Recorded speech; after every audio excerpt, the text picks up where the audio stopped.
You would think with the amount of frustration pointed at Tom and Jerry, you would really think that you would see that character as successful as Bugs Bunny, as successful as Velma, as, I want to say, hard to hit as Batman. But in reality, you don't actually see that. And in fact, Tom and Jerry are in such a weird spot where the community realizes they're strong and they want nerfs. However, they're actually more necessary than you think. Let's get into it.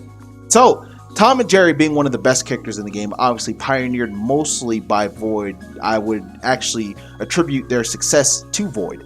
Especially, I would put him in a tier of his own when it comes to Tom and Jerry players, pioneering the character, developing the meta, and of course, showing them off to a certain standard to really set the tone for that character. Being a character that has amazing setups up close and of course in range, it's a no-brainer why people would be frustrated when fighting a good Tom and Jerry. The issue is that when it comes to Tom and Jerry, the character in terms of being able to play them is very top heavy. At lower level, people are losing to Tom and Jerry, but they're not really losing to Tom and Jerry. It's more so just like they don't know the matchup. Not only that, it's difficult, right?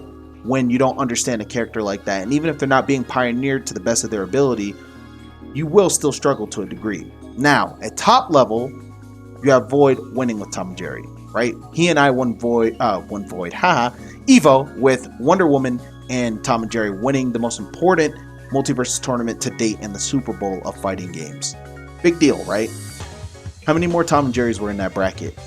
Let alone that top 32. Let alone even got to top 8. Or even top 16. If you can pull up that data, and you can get a number, let me know in the comment section below.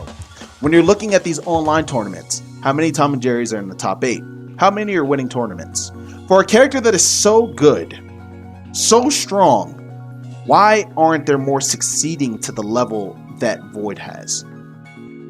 To be quite honest, it just means that the character, while is very good, is not the easiest to play in execution. Meaning that just because they have these really good tools and these really strong tools, doesn't mean you're able to profit off of them as if you would play Bugs Bunny or Velma, who are very easy to use and easy to succeed with characters. Risk reward is a real thing. And when you're playing Bugs and Velma, it's a much different case. And Tom and Jerry, a character that is well equipped to handle characters like Bugs, Velma, Batman, Wonder Woman, and all these other characters in the game, you would think that they would be the heroes of the story, because in reality, the characters that people hate the most, especially with Velma and Bugs again, Tom and Jerry actually has a great time dealing with them and the tools to deal with them effectively. You're tired of watching Bugs Bunny over and over and over in these online tournaments? A Tom and Jerry can take them out. But instead of that, we focus on if it wins, it needs to get nerfed. And that logic doesn't make sense, especially because just because a character has the ability to win a tournament or perform well, let's look into the meat and bones of the character. Now, don't get me wrong. I do think that Tom and Jerry need to be tuned down, and I'd be the first to tell Void that his character is a sack of shit sometimes. However, I don't think the character needs to be gutted. And I see a lot of celebration in patch 1.02 where people are happy that pretty much Tom and Jerry are relatively a dead character. Pan does not start loops anymore, and Pan is just a former move, and to be honest, the guy that championed said character doesn't even want anything to do with them anymore. Imagine all that wasted time and effort into a character that, sure, was broken, but wasn't easy to use, and it actually took a lot of skill to actually make work. Gone. All in a patch. Of course, right? And so, while the community celebrates that, you have to understand that all of that work and effort that was put into that character is just straight up gone. A meta, dead. And who's to say that we aren't still in a situation where Bugs and Velma are just straight up godlike, right? Who's to say? So we definitely need to keep that in mind, because we might need Tom and Jerry to come back again to pretty much be the hero of the story and save us from those characters, because god damn it guys, I don't know about you, I'm sick of it.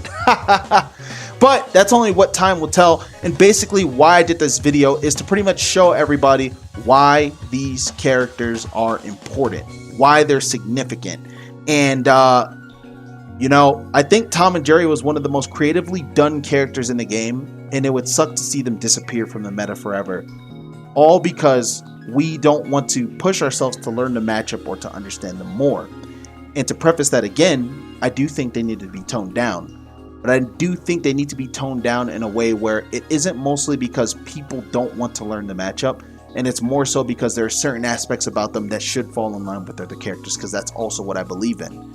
But their sacrifice might actually cause a lot more of the characters that you actually really hate and that you actually really struggle with and aren't hard to use to surface more, succeed more, and be more, I want to say, relevant in the meta. So just keep that in mind.